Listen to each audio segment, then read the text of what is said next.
কীরকম হয়রানি করা হচ্ছে?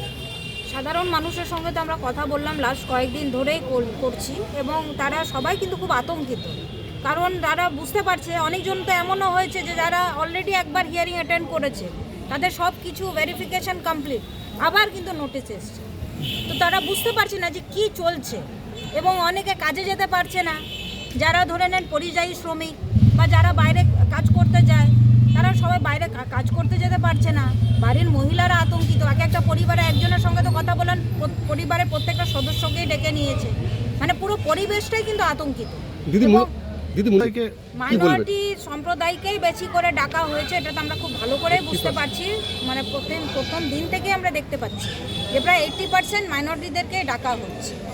কারণটা কোথায়?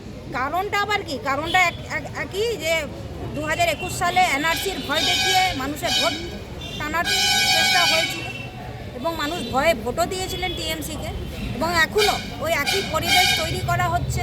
এখানে ইলেকশন কমিশন, সেন্ট্রাল গভর্নমেন্ট, বিজেপির সেন্ট্রাল গভর্নমেন্ট, রাজ্য সরকার, টিএমসি সবাই কিন্তু একটা যৌথ চক্রান্ত চলছে, মানুষকে ভয় ভীতি করে তাদের ভোটটা নেওয়ার একটা চক্রান্ত। এরকম চলতে থাকলে কি করবে? আমরা শুনুন, সাধারণ মানুষের সঙ্গে আছি। সাধারণ মানুষ একটা জিনিস খুব ভালোভাবে জানে যে কংগ্রেস তাদের পাশে আছে।